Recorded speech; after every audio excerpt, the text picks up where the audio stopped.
Welcome to Bridges here at cbrc.tv. Good morning, good afternoon, good evening to all our viewers around the world. Hi, good evening, Dr. Evelyn Songko at sa mga viewers.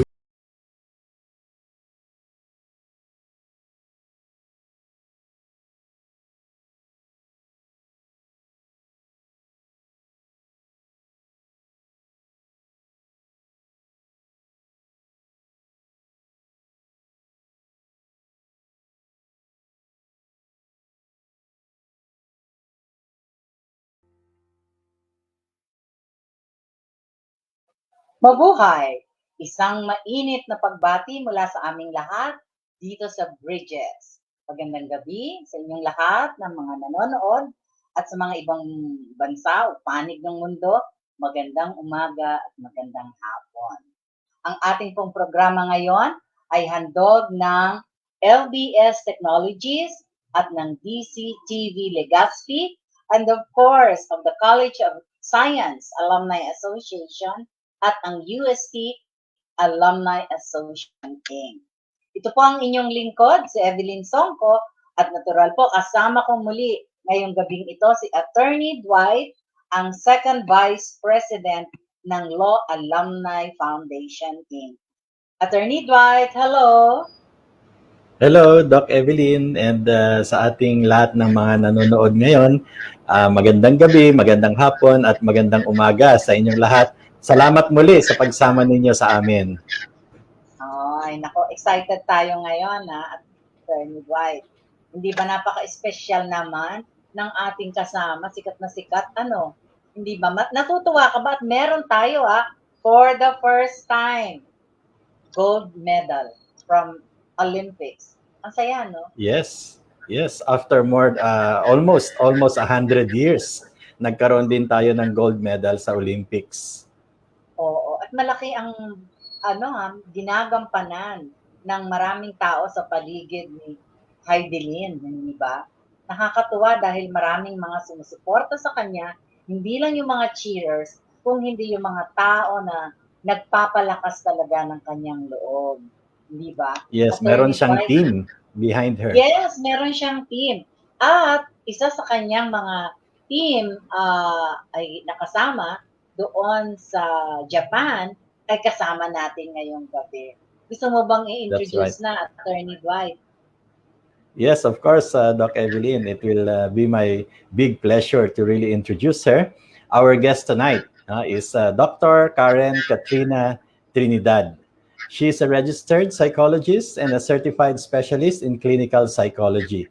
Currently, she is a faculty member at the Department of Psychology at the University of Santo Tomas and a head sports psychologist at the Philippine Sports Commission. As such, she provides mental toughness programs and for various national teams. She also does consultancy at St. Luke's Medical Center at Quezon City and Beyond Rehab Clinic at Bonifacio Global City.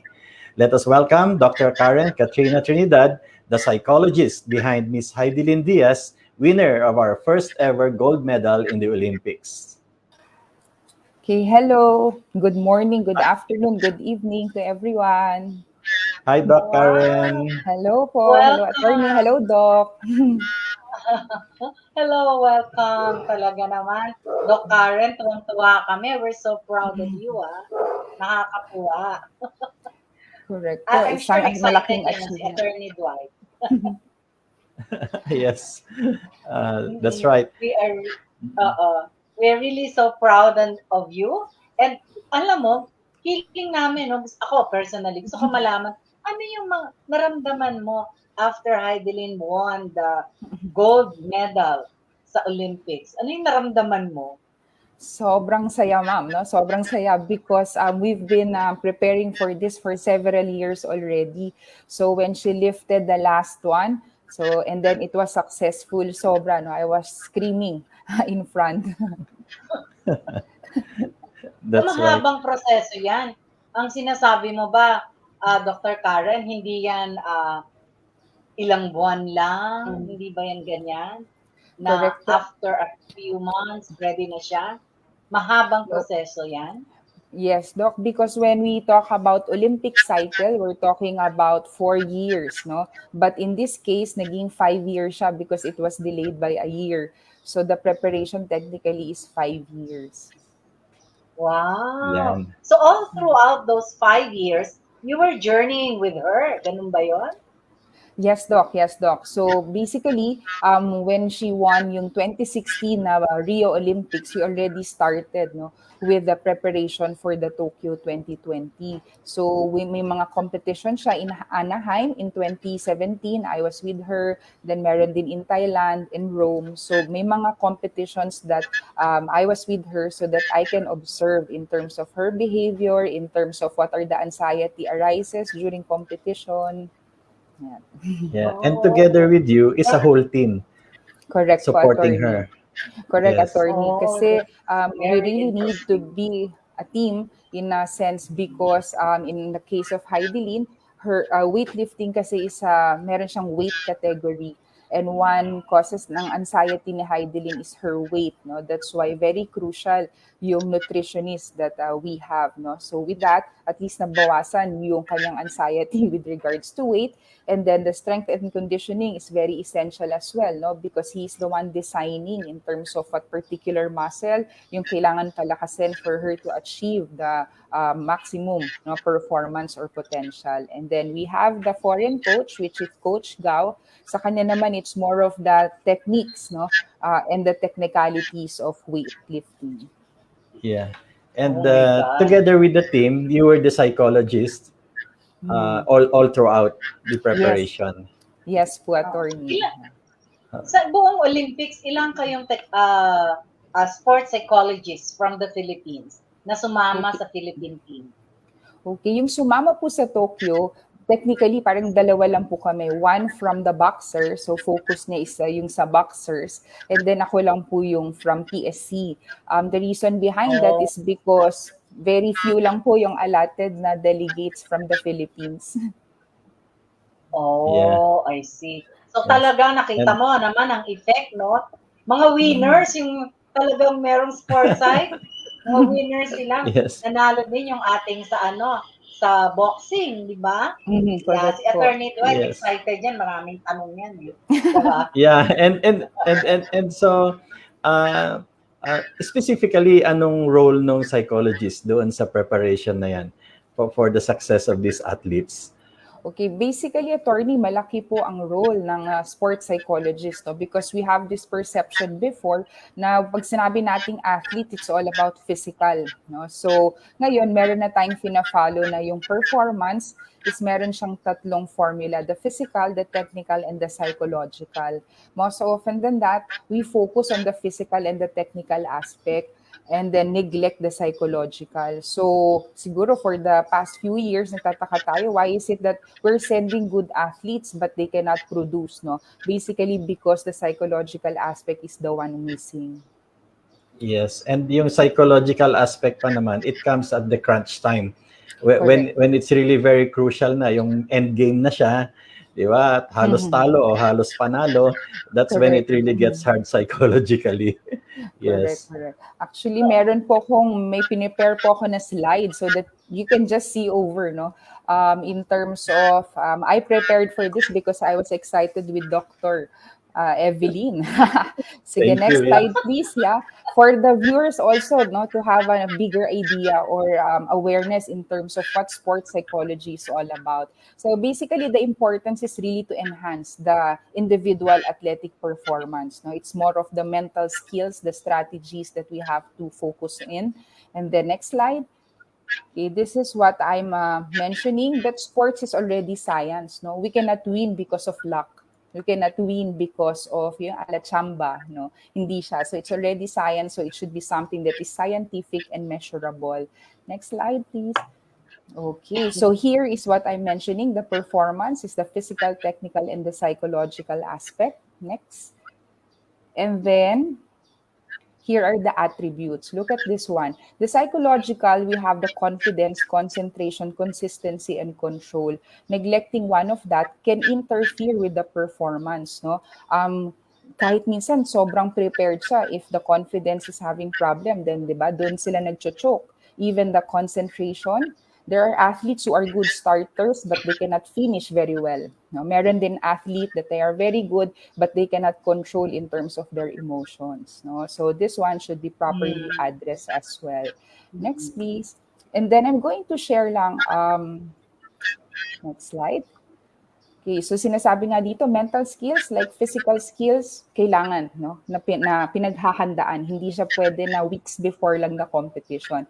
Basically, two books that would more or less say that talent is not enough. No, yung talent, yung title pa lang, Talent is Never Enough by Dr. John C. Maxwell. So if we're just looking for athletes because of talent, then kulang, no? So, hindi pwede na pag may talent, bigyan ng jacket, atleta na yan. Hindi pwedeng gano'n, no? So, because it's never enough, we have to also enhance their belief, their initiative, their focus, their preparation, their practice, their perseverance, as well as their character. Okay? So, Yan. yun. Yes, and Kaya totoo, no? ayan, ito, Outliers. Yes po, the other book, actually to, mga matagal ng book, but we can learn from this one, di ba? 10,000 hours of practice in which nangyayari yan sa ating mga Olympians, no, or Olympic athletes. They really train very hard. So this book promote hard work and persistence. So even if konti lang yung talent mo, but you are hardworking and persistent, then you can become somebody. Yes, and the difficulty I think of the situation now, na tingin ko wala sa libro, is the presence of the pandemic, Yeah, which totoo po. which give much pressure, no? I would think, Doc. Na pressure ba sila because of the tests, postponement? Anong Actually, naging effect? that is very true, attorney. There's additional stress sa kanila, no, because of the pandemic. So, ang nangyari is that before going to Tokyo, there are several testing na nangyari. Like, we have 96 hours before, 72 hours na swab testing.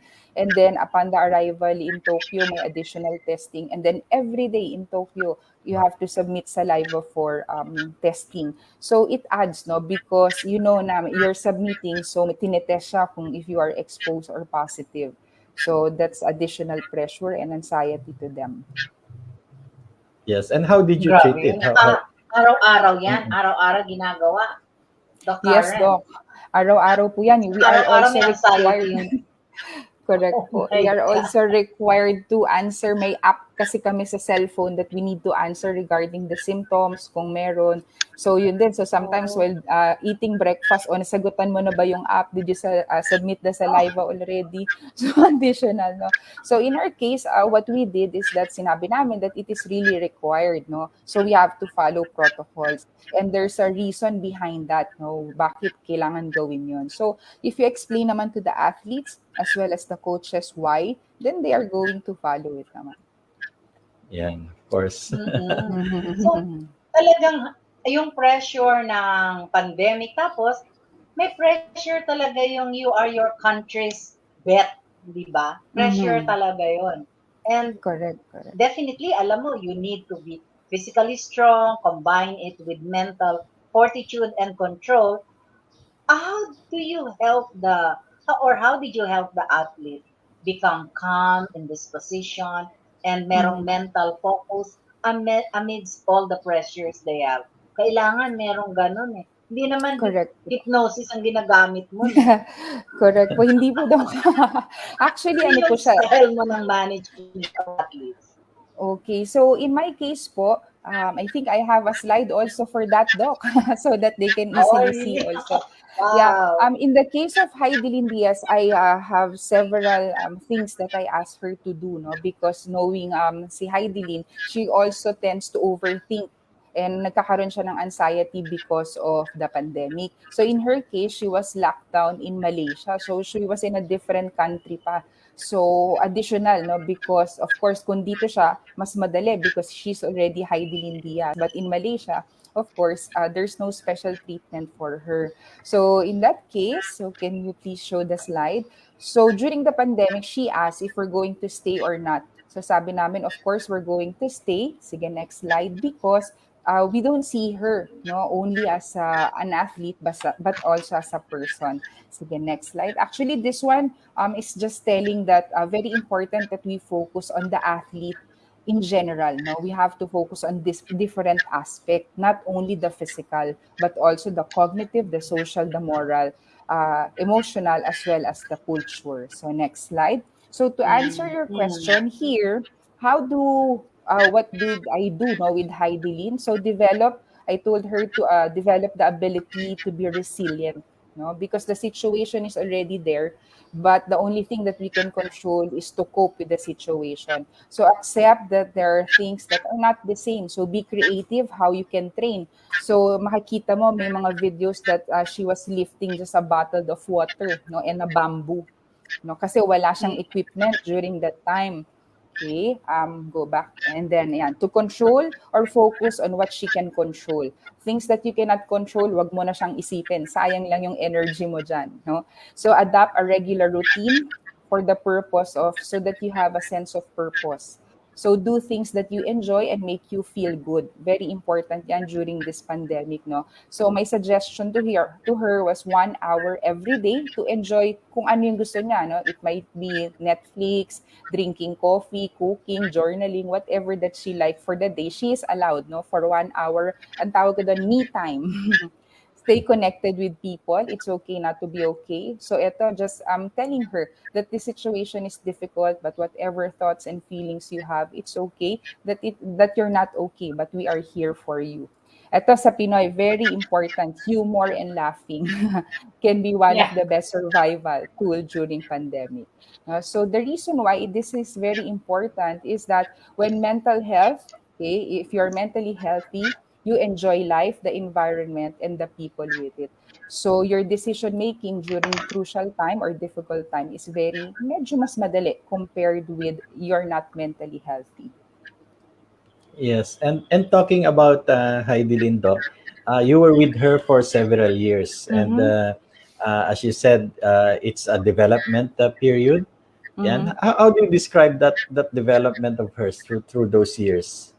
Actually, the first few years, it's kind of difficult in a sense, no? Because nandyan yung you are establishing rapport, you're also parang knowing her, and then siya rin parang hesitant at start. And then during that time, so nagsa-start na rin na parang you establish na, oh, this is what you need, then you get to know her, then din nakikita mo na habang papalapit na, no, yung competition, nagiging mas importante, no, mas importante na yung role mo or this particular role, and then she's also more open to you, no. So I think the development in terms of her is that very important establishing the rapport, kasi habang nag-establish ka ng rapport, doon din nakikilala mo siya, doon din nagiging effective yung mga strategies that you are planning for her.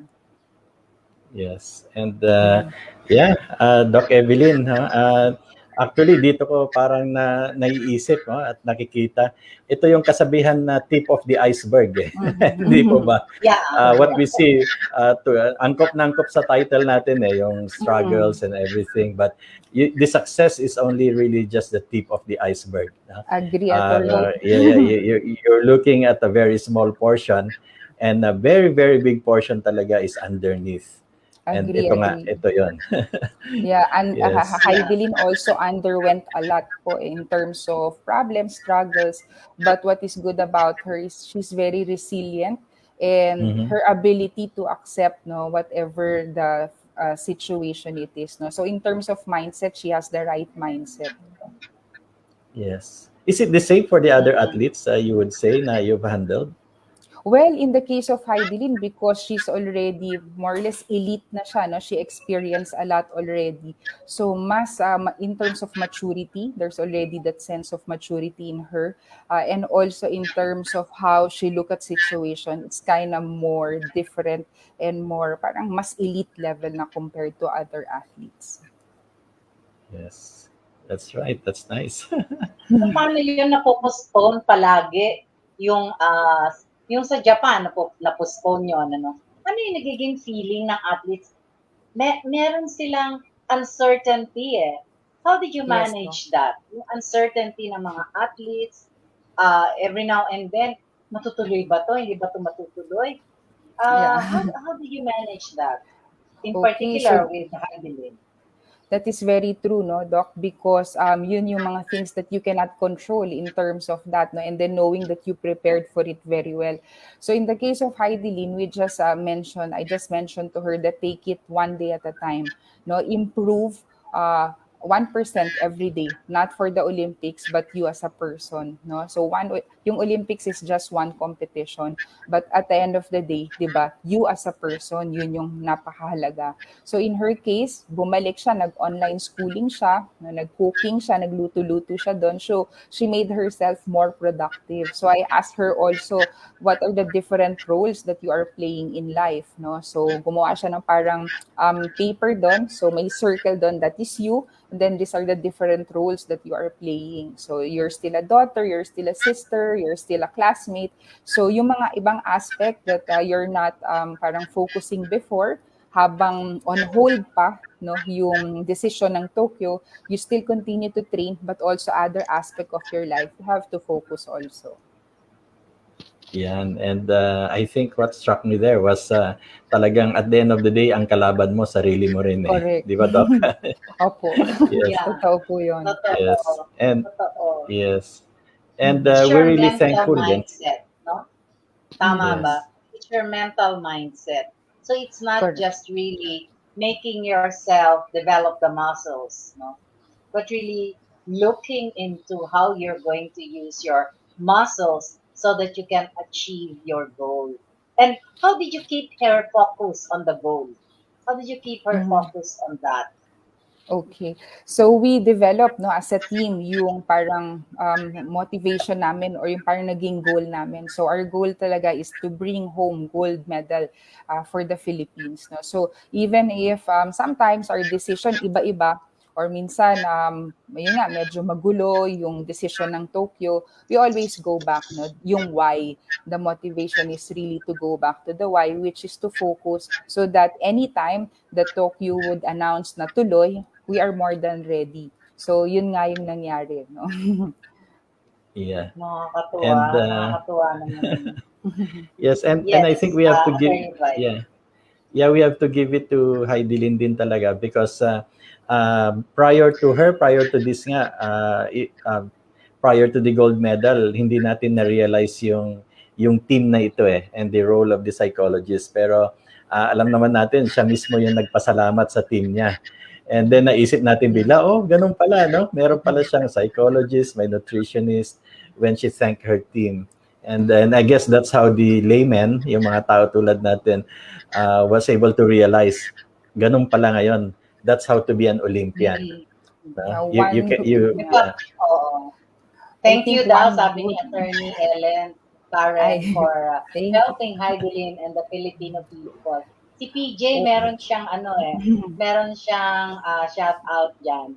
Kasi si PJ athlete, no? Thomasian athlete. And so, he really believes in the team, no?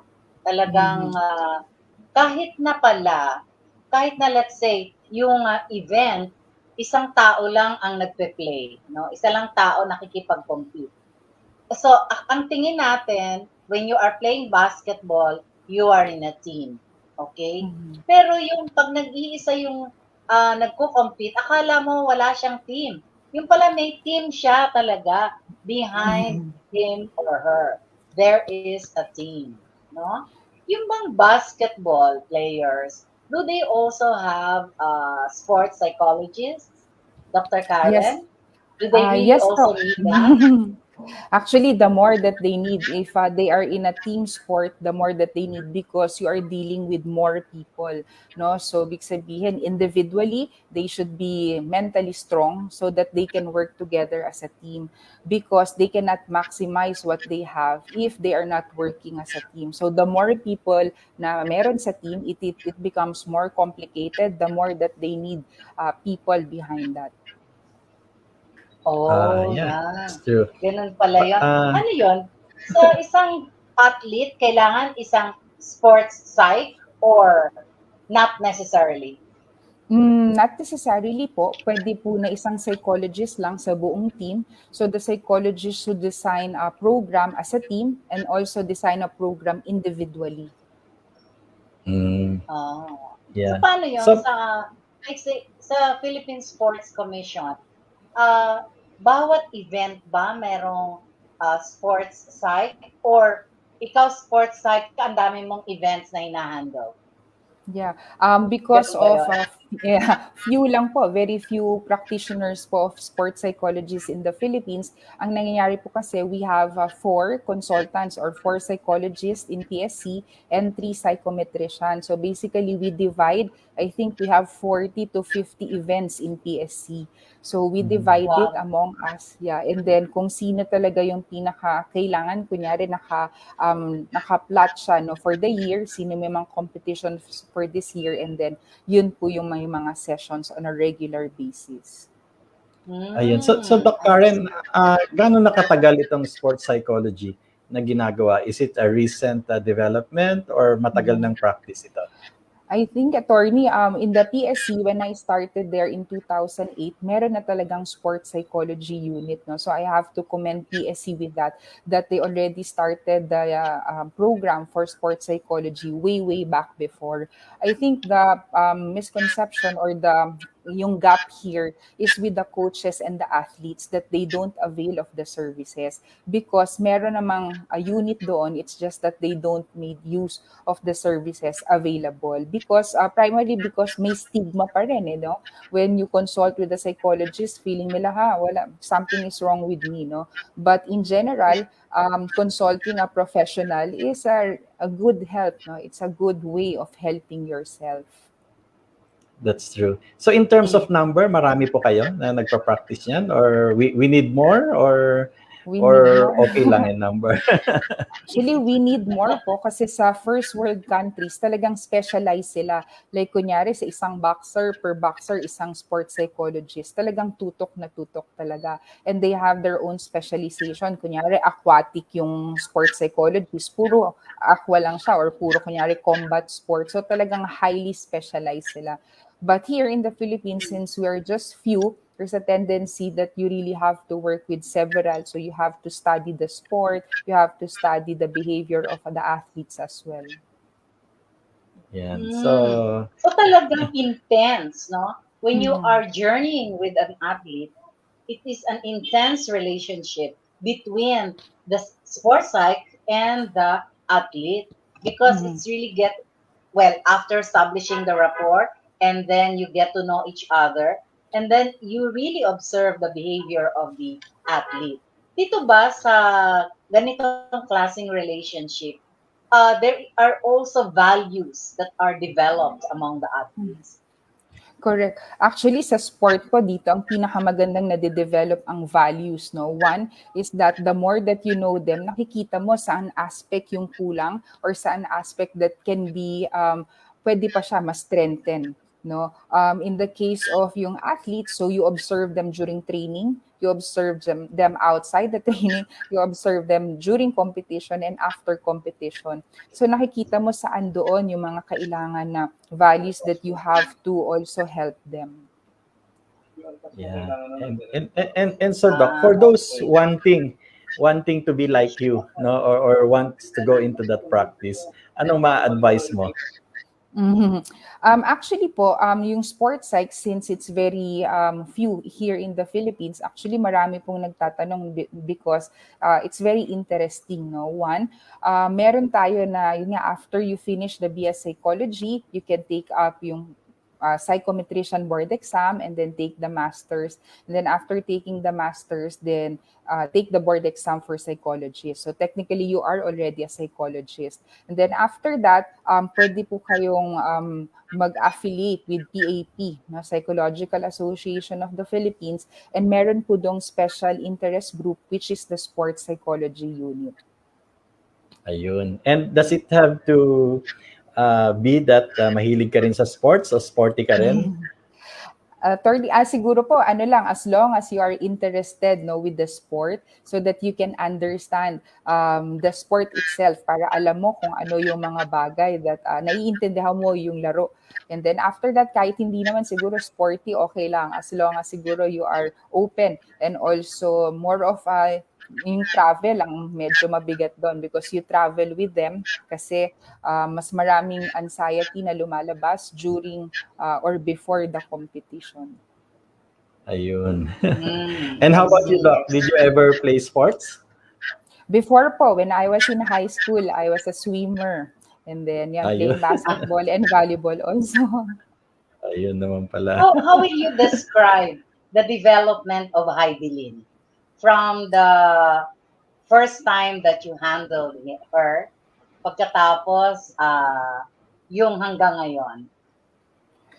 Actually, in development niya, as you can see, she started weightlifting at the age of 11. And then now she's already 30 years old, no? So, pwede nating sabihin na matagal in terms of for her to get that kind of maturity or preparation to get the gold. One, kasi mahirap din, no? Because there are a lot of factors that you have to consider. In her case, the development is sabihin na natin mabagal, but it was a very sure, no? Sure yung the way she developed very well in terms of her sport because she did not quit, never siya nag-quit, she never stopped, she continued despite no yung unang Olympics niya. So it's more of she just parang it's more of exposure. Her second Olympics in 2012, and did not finish siya, no?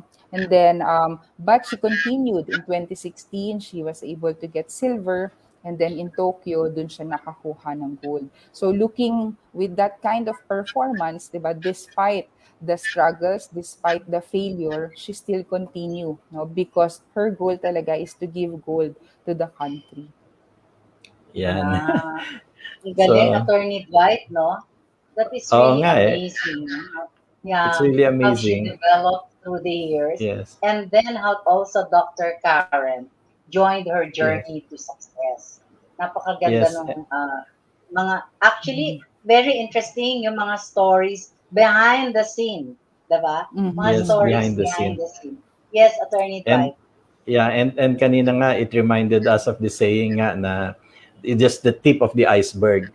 I guess there's another saying, behind the success of every man is a woman, di ba? Parang ganun din yan. Behind the success of a great athlete, no, is a team.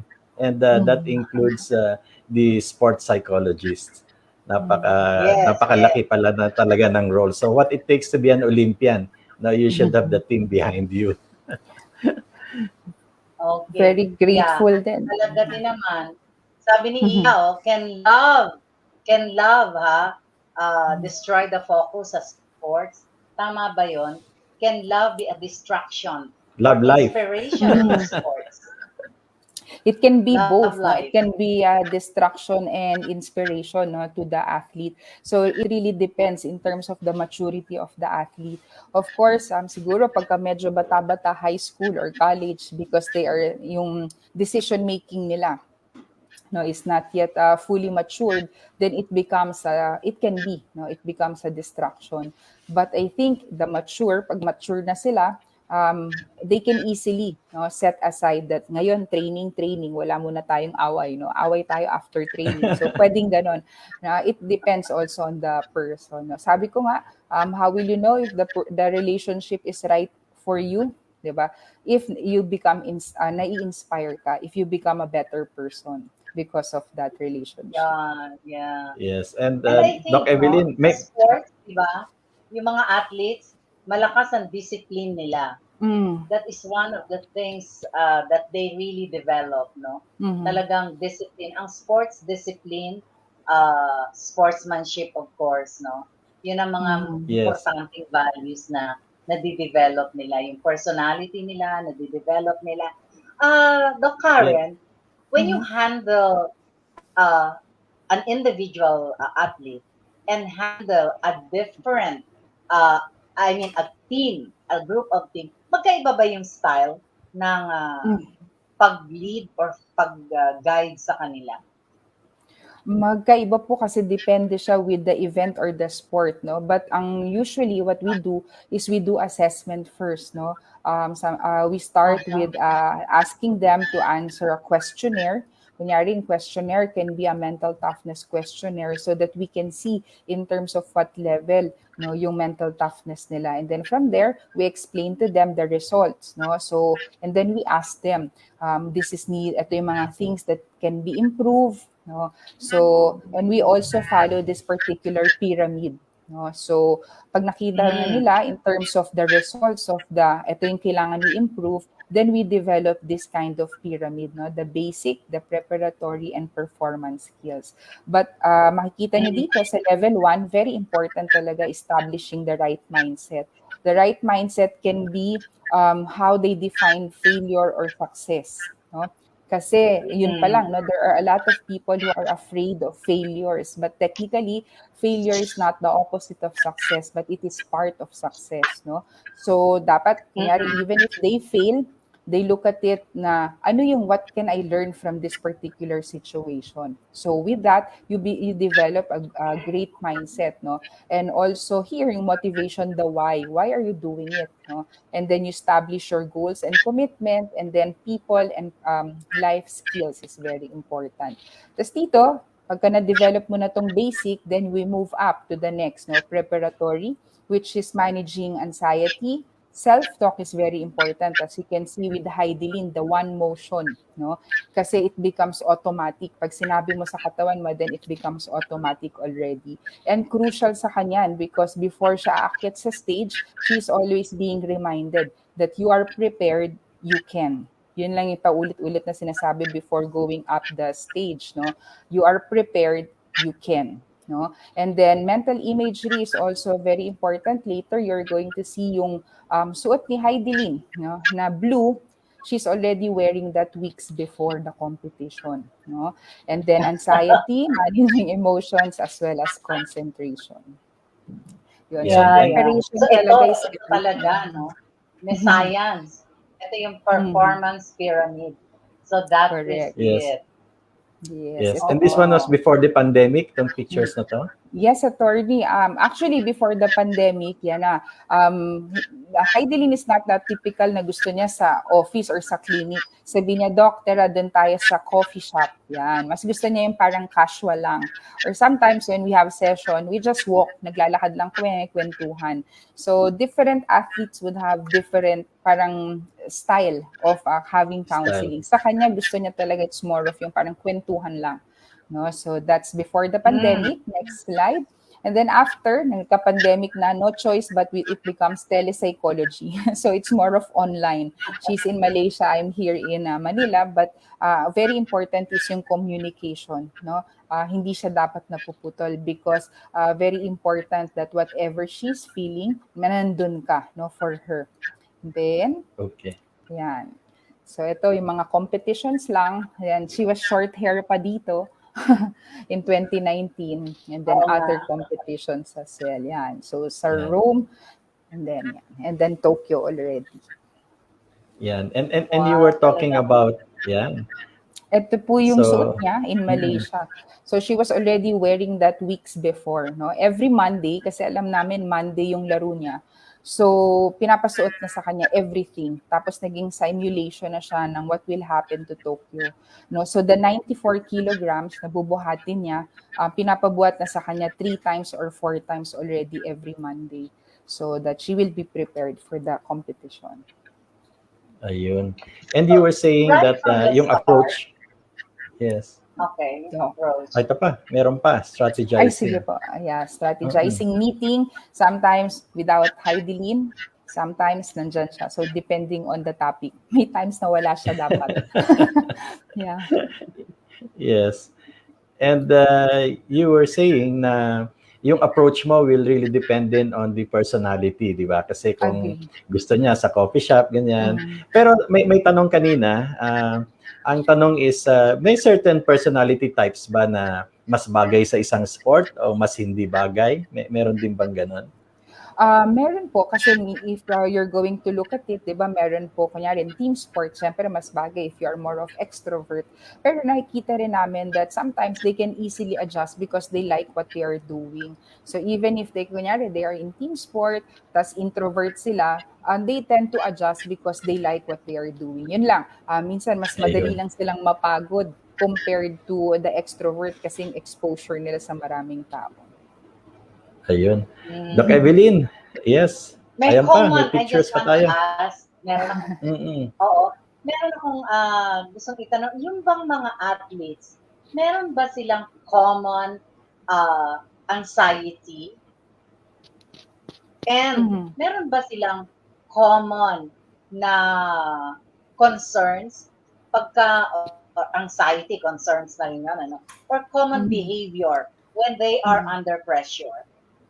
Okay, normally our athletes talaga pag under pressure sila tahimik. They tend to be silent, na tahimik lang sila. And parang passive-aggressive, there's a tendency for them na to keep whatever yung feelings nila. No? They don't show it, then they don't say it.